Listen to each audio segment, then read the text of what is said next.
Oh, okay. Because y'all not ready. I'm losing my audience. Can you turn on the clap machine in the back? You know, we should get a clap machine for church. That's what they do on the talk shows. They get a clap machine. All that noise you be hearing. Woo, the clap machine. Do I need a clap machine? Come on, give it up for God. Okay. So here it goes. It says, now he's telling him what he did. He's talking to Samuel. He gets upset. Now, do you have an exclamation point in verse 16? This is, I'm going to do a role play. I'm Samuel. You're going to be Saul.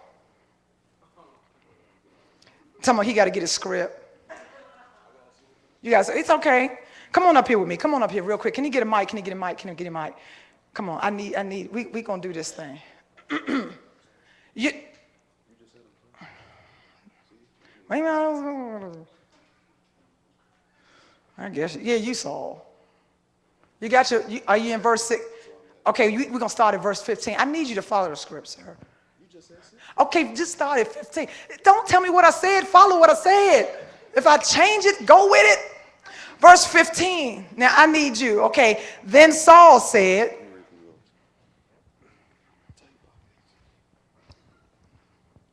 they have brought them from the Amalekites, for the people spared the best of the sheep and the oxen to sacrifice to the Lord your God, and the rest we have utterly destroyed.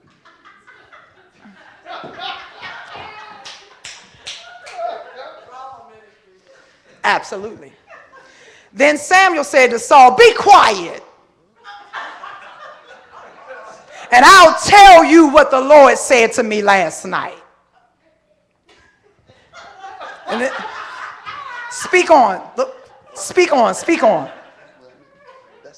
Oh, that's Samuel. That's me. I'm sorry. I'm jumping.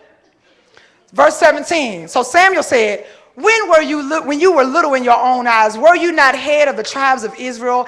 And did not the Lord anoint you king over Israel? Now the Lord sent you on a mission and said, go and utterly destroy the sinners, the Amalekites, and fight against them until they are consumed. Why? I'm talking to you. Why then did you not obey the voice of the Lord? Why did you swoop down on the spoil and do evil in the sight of the Lord? Verse 20, and Saul says to me, see what happened? But I have obeyed the voice of the Lord and gone on the mission on which the Lord sent me and brought back Agag, king of Amalek. I have utterly destroyed the Amalekites. Keep reading. But the people took of the plunder, sheep and oxen, the best of the things which have been utterly destroyed, to sacrifice to the Lord your God in Gilgal. Now pause, freeze frame. Now listen, y'all don't understand. I know how to work this. Freeze frame. That's right. Now, I got to go. Now listen. Now yet again, stay focused. You know, he fades out in the background. Now, here it is. Saul once again is trying to convince Samuel that in his eyes, he has obeyed God. Right?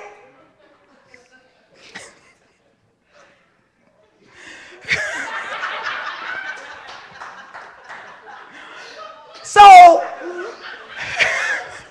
it's okay. We can practice. So in his eyes, he feels as though he's obeyed God. Because he did part of what God told him to do, and not all of what God told him to do. And just because it may be a good thing doesn't mean it's a God thing. What you may be doing, your heart may be in the right place, and it's a good thing, but it may not be a God thing. And so I go back to Saul. Has the Lord, unfreeze frame.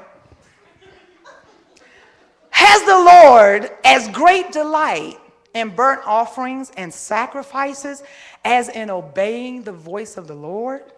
Behold, Saul, it is better to obey than to sacrifice, and to heed Wait a minute, my thing is moving. I'm having some technical difficulties. Go back. No, go, wait a minute. What you got? You got the same thing. One moment, please. I want to quote this the right way. Are you all there? Can y'all give God some praise? And to heed then the fat of the rams, for rebellion is the sin of witchcraft, and stubbornness is as iniquity and idolatry. Because, Saul, you have rejected the word of the Lord, he has also rejected you as king. Y'all give David a hand, take a seat. Now, Saul was predestined to be king. You can be predestined to be something, but you will forfeit what God has predestined on your life when you decide to do what you want to do and interject what you want to interject instead of obeying the voice of God. Somebody say partial obedience is disobedience. That was disobedience. He did part of what God told him to do. And so now he loses what was predestined for him. Now it goes on to say, but Samuel said, what does he say? He says, 24. Then Saul said to Samuel, I have sinned, for I have transgressed the commandment of the Lord in your words, because I fear the people and obey their voice. How many of you are doing stuff because you fear what somebody else going to say? You fear what your family going to say or what your friends are going to think. Oh, what are they going to talk about me if I do this? They're going to say I'm in church too much. They're going to say you too saved. They're going to say all of this crazy stuff. Who do you fear more, God or man? Because, and the interesting thing is, whenever we are in error, we always put it on somebody else. It's time for you to take ownership for your own stuff. The devil don't make you do it. Oh, y'all looking at me. He is not powerful. He's a deceiver. He is the father of lies. When his lips stop moving, you ought to know automatically he about to tell a lie because there's no truth in him. You know some people in your life like that. You know if their lips start moving, they lying. You haven't even heard what they said yet, but you know if their lips are moving, a lie about to come out. So why do you fix yourself and you sit there and you entertain what they're saying and allow that thing to get up on the inside of you? And what happens is when you find yourself in a situation, what begins to happen, now you've got to choose life or you've got to choose death. I've got to choose to honor God or I've got to choose to reject God. I've got to choose to obey the man of God or I've got to choose to not obey. But however I choose, it could forever change my destiny. We'll live and die by the choices that we make. And we may not die a physical death, but everything around you will begin to die. Look at your neighbor and say, it just ain't worth it. It just ain't worth it. No, listen, when you honor somebody, like people will say, I honor my man and woman of God. Boy, if you could be a little person in my head, if a microphone could play, be like, I honor you, pastor, but you won't do nothing we instruct you to do. When you honor somebody, what they say is weight in your life. It holds weight. It holds stock. And so when you honor God, it carries weight. So somebody ought not be able to come to you and tell you something contrary when you honor God. You can't honor a God that you don't know. When you come to know God and have an intimate relationship with God, the time is over that you have a relationship through your mama or your grandmama. Now you've got to develop your own relationship. Comes through experiences. I said to them, listen, somebody call MIPM for me and tell them I'm coming. Listen, if I tell my son when he's younger, if he tells Madison, his daughter, don't touch that, it's hot. Hot don't mean nothing to her. What is hot? I mean, really, what is hot? What, when you don't understand, you don't have a working revelation of hot. And so she decides, let's say the oven is on, and an oven can get pretty hot, to the point where if you put your hand on the outside of the oven, you can feel the heat of the oven. So if he keeps telling her, no, you gotta be repetitive. See, some of y'all don't like to hear the same thing over and over again because you feel like I'm spiritual and I already know that. And why is pastor still talking about faith? My God, I know that I walk by faith. I know what the word says about faith. Well, obviously you need to hear it again. And so God can be redundant, and he wants us to, meditation is redundant, to hear the same thing over and over and over and over again. And so she keeps crawling to the, or walking to the stove, the oven, and he says, no. What is he doing? He's trying to create a barrier and something that's deposited on the inside of her, that when she sees this thing, no, you don't touch it, hot. Well, she decide, might say she decide, I'm just going over here and touch it. Daddy.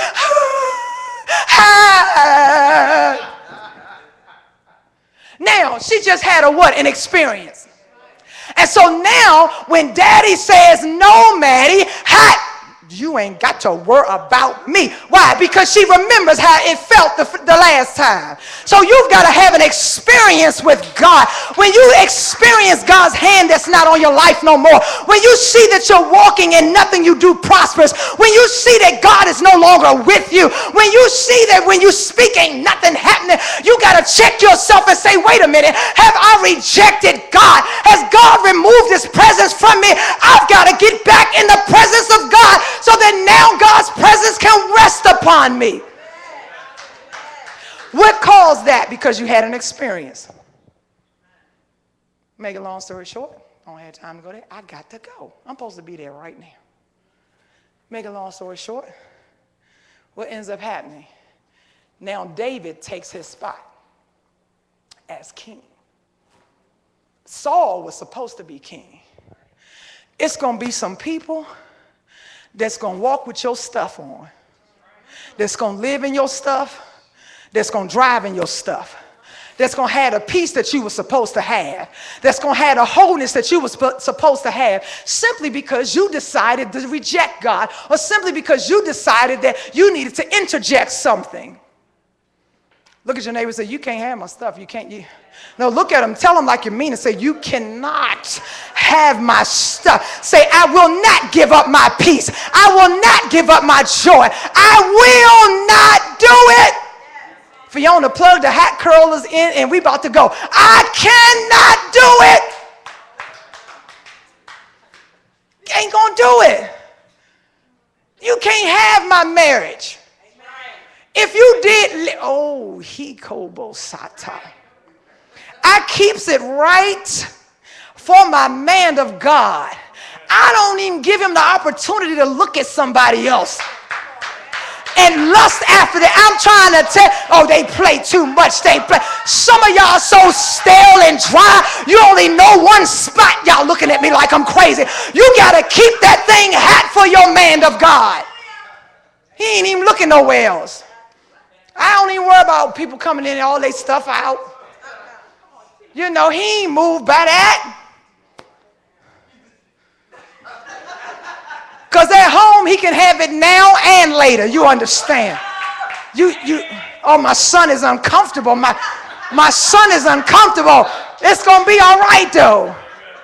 See, you let the enemy come in and steal your stuff in your marriage because you're not wooing him anymore. You're not praying for him. You're not submitting to him. You're not honoring him. And so what happens is the enemy strategically sets a sister up, fine as she can be, that will begin to encourage him and stroke him and be there for him and say how awesome he is and begin to honor him. And all of a sudden, he's no longer looking at you.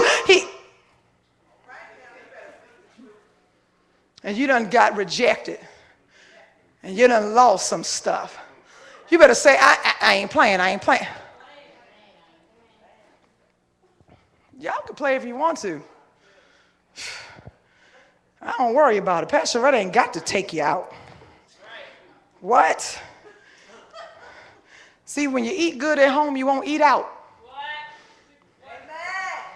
Oh, y'all, what's wrong? What had happened was, when you taken care of at home, you won't keep going to the fast food. which is not nutritional for you anyway. It's not good for you anyway. If anything, you leave with more pounds than, when you leave than when you got there. And it's messing you up. And so when your husband eats well at home, he don't want to eat at nobody else.